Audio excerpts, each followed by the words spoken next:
Lembut. Relax.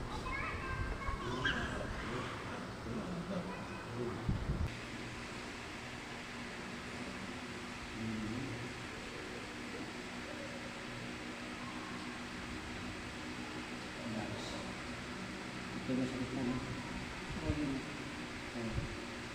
Kabila. Ito.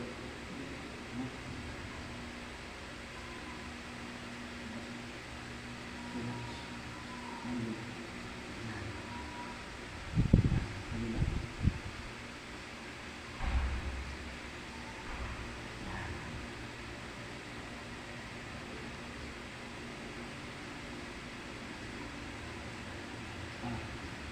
Bukin ang ano, buka mo yung bibig mo. Buka pa, buka. Buka. Sige. Tipo mo. Yung buko. Sige mo lang. Relax. Relax. Buka ang bibig. Buka pa. Sige, buka. Buka. Buka. Mula pa. Sige, tik mo. Yan. Isa pa.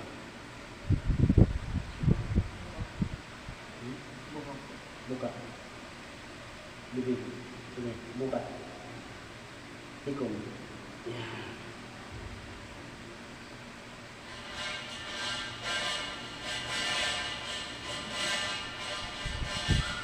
Ang pakiramdam mo. Ha? Magbabago? Ha? Kasya na. Di ba? Sige, isa pa. Sige, buka ba? Buka. Sige. Ano mo dyan? Tingko. Yan. Very good.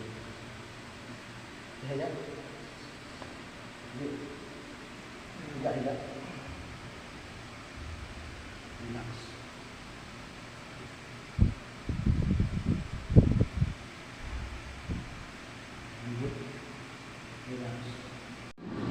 Kumusta kapatid? Dati ba ang pakiramdam mo dati? Anong pakiramdam mo dati? Dati po ay nung nandun pa po ako sa Marawi, nahirapan akong kumain. Tapos pag kumakain ako ng yung halimbawa, lalo na sa budol fight, nauunahan ako, wala akong laban. Kasi may na lang ako kumain dahil sa gawa nung ano ko. Naglalak. Pag naglalak naglalak ko yun, maliit na lang po yung pagbuka ng ano ko. Tapos doon pa sa pag-aral ko, ang turo sa amin, ang sisikapin, magkasya para sa tajwid. Apat. Ito, 4. Ikasya ganyan. Hindi mo may ano? Oo. Na nung pumunta ko dito, 3 lang yung nagkakasya ngayon. Alhamdulillah. Kasya na? Mashallah. Mashallah. At saka ngayon, hindi na masakit. Hindi na po masakit. Ilang taon naman na yung nararanasan mong sakit? Simula po nung simula nung pumunta ako dito kasi naka 1 year mahigit na ako dito sa Maynila. Mahigit 1 taon nang hindi mahigit 1 taon na hindi ko mabuka ng maayos. Ngayon, kumusta naman? Alhamdulillah. Nawala na po yung syokra po talaga. Alhamdulillah, mashallah. Jazakallahu khair. Maiyak, alhamdulillah.